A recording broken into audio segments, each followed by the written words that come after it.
India کے زیر انتظام کشمیر میں غیر مقامی لوگوں کو ووٹنگ حقوق دینے پر شدید رد عمل۔ عدالت نے تحریک انصاف کے رہنما شہباز گل کا دوبارہ میڈیکل کرانے کا حکم دے دیا، اور جانیے گا کہ سیلابی ریلے میں آپ کی گاڑی پھنس جائے تو کیا کرنا چاہیے۔ یہ BBC اردو سروس ہے، ساتھ سہیل سے خبریں سنیے۔ جموں کشمیر کے چیف الیکشن افسر ہردیش کمار نے ایک اعلان کیا ہے جس کے مطابق کشمیر میں رہنے والے غیر مقامی طالب علم، مزدور، ملازم اور فوجی اہلکاروں کو بھی اب انتخابات کے دوران ووٹ ڈالنے کا حق ہوگا۔ اس اعلان کے بعد سے انڈیا کے زیر انتظام کشمیر میں نہ صرف کشمیر بلکہ ہندو اکثریتی جموں میں بھی سیاسی ہنگامہ برپا ہو گیا ہے۔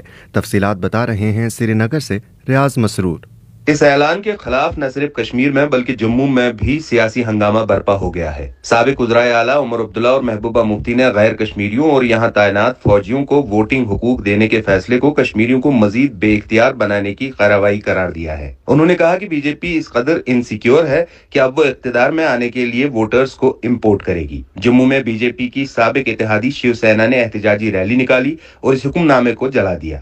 پاکستان کے دفتر خارجہ نے اس اعلان کو غیر قانونی قرار دے کر عالمی اداروں سے کہا ہے کہ وہ کشمیر میں ڈیموگرافی تبدیل کرنے کی انڈین کوششوں کا نوٹس لے۔ روس نے جنوبی یوکرین میں زاپوریشیا جوہری پلانٹ کے ارد گرد کے علاقے میں غیر عسکری زون قائم کرنے کے مطالبات کو مسترد کر دیا ہے۔ تفصیلات بتا رہی ہیں ثنا آصف ڈار۔ ایک روسی اہلکار کا کہنا ہے کہ اس اقدام سے پلانٹ مزید کمزور ہو جائے گا۔ روس کی جانب سے یہ اعلان زاپوریشیا جوہری پلانٹ کے تحفظ کے حوالے سے پیدا ہونے والے خدشات کے بعد سامنے آیا ہے۔ یاد رہے کہ یہ یورپ کا سب سے بڑا جوہری پلانٹ ہے۔ روس نے اس سہولت پر مارچ میں قبضہ کر لیا تھا۔ یہ یوکرین پر حملے کے بعد روسی فوجیوں کی طرف سے قبضے میں لیے جانے والے پہلے مقامات میں سے ایک تھا۔ حالیہ ہفتوں کے دوران اس کے آس پاس کے علاقے میں توپ خانے سے بھاری گولہ باری جاری ہے۔ کیو اور ماسکو دونوں ایک دوسرے پر ان حملوں کا الزام لگا رہے ہیں۔ اسلام آباد کی مقامی عدالت نے تحریک انصاف کے رہنما شہباز گل کا ایک مرتبہ پھر طبی معائنہ کروانے کا حکم دیتے ہوئے کہا ہے کہ انہیں پیر تک پیمز ہسپتال میں رکھا جائے۔ جوڈیشل میجسٹریٹ کا کہنا ہے کہ شہباز گل کا جسمانی ریمانڈ ابھی شروع ہی نہیں ہوا۔ تفصیلات بتا رہے ہیں محمد سہیب۔ عدالت نے فیصلہ سناتے ہوئے کہا کہ شہباز گل کو دمے کا مرض ہے، ان کے ٹیسٹ کروائیں۔ جج راجہ فیصل علی خان نے فیصلہ سناتے ہوئے کہا کہ شہباز گل کا جسمانی ریمانڈ ابھی شروع ہی نہیں ہوا۔ اس سے قبل آج صبح اسلام آباد پولیس نے شہباز گل کو ڈیوٹی جج جوڈیشل مجسٹریٹ راجہ فاروق علی خان کی عدالت میں پیش کیا۔ کسی بھی قسم کی ہنگامی صورتحال سے نمٹنے کے لیے اسلام آباد کچہری میں پولیس کی بھاری نفری تعینات تھی، جبکہ کمرہ عدالت کے باہر FC کی نفری بھی تعینات تھی۔ وکیل فیصل چودھری کا کہنا تھا کہ اگر شہباز گل کا جسمانی ریمانڈ دیا گیا تو ان کی جان کو خطرہ ہے۔ طوفانی بارشوں اور سیلابی ریلوں کے باعث بلوچستان کا ایک کے سوا باقی تمام زمینی راستوں سے رابطہ منقطع ہو گیا ہے۔ تفصیلات کے ساتھ کوئٹہ سے محمد کاظم۔ بلوچستان اور خیبر پختونخوا کے درمیان روڈ دانسر کے مقام پر لینڈ سلائیڈنگ کی وجہ سے بند ہو گیا ہے۔ بلوچستان اور کراچی کے درمیان شاہراہ لسبیلا میں، جبکہ پنجاب اور بلوچستان کے درمیان شاہراہ فورٹ منرو میں سیلابی رولوں کے باعث بند ہے۔ اسی طرح خوزدار اور سندھ کے درمیان شاہراہ پر ٹریفک وانگو کے علاقے میں لینڈ سلائیڈنگ کی وجہ سے معطل ہے۔ دوسری جانب بلوچستان میں قدرتی آفات سے نمٹنے کے ادارے PDMA کے مطابق مزید 5 افراد کی ہلاکت کے باعث اب تک بلوچستان میں بارشوں اور سیلاب سے ہلاکتوں کی تعداد 207 ہو گئی ہے۔ پنجاب اسمبلی میں ہنگامہ آرائی سے متعلق مقدمے میں جوڈیشل میجسٹریٹ نے مسلم لیگ نون کے 12 رہنماؤں کے وارنٹ گرفتاری جاری کر دی ہیں۔ عدالت نے پولیس کی وارنٹ گرفتاری جاری کرنے کی درخواست منظور کی ہے۔ عطا اللہ تاڑر، رانا مشہود، اویس لغاری، مرزا جاوید اور سیف الملوک کھوکھر سمیت دیگر کے وارنٹ گرفتاری جاری کیے گئے ہیں۔ سابق وزیر اعلیٰ پنجاب حمزہ شہباز نے لیگی رہنماؤں کے وارنٹ گرفتاری کی مذمت کی ہے۔ پاکستان میں حالیہ مانسون بارشوں اور سیلاب کی تباہ کاریوں نے ملک کے کئی علاقوں میں ہنگامی صورتحال پیدا کر رکھی ہے۔ ملک کے مختلف علاقوں میں سڑک پر متعدد حادثات میں انسانی جانوں کا ضیاع ہوا ہے۔ ایسے سنگین موسمی حالات یا سیلابی ریلے سے ڈرائیور حادثات سے کیسے بچ سکتے ہیں، بتا رہی ہیں کومل فاروق۔ NDMA کے ترجمان ادریس محسود کا کہنا تھا کہ کسی بھی ہنگامی صورتحال سے بچنے کے لیے سب سے پہلے عوام کو غیر ضروری سفر سے گریز کرنا چاہیے۔ اگر کوئی اچانک ایسی صورتحال میں پھنس جائے تو سب سے پہلے محفوظ مقام پر جانے یا رکنے کی کوشش کریں۔ ڈرائیونگ کے دوران اپنی رفتار آہستہ کر لیں۔ ریسکیو سروسز سے رابطہ کریں۔ مقامی لوگوں کی راستے کے متعلق معلومات پر اعتماد کریں اور جان کو خطرے میں مت ڈالیں۔ سیلابی پانی میں پانی کے بہاؤ کے مخالف یا اس سمت میں گاڑی چلانے کی کوشش بالکل مت کریں۔ کسی درخت، چٹان یا محفوظ چیز کے پیچھے رکنے کی کوشش کریں۔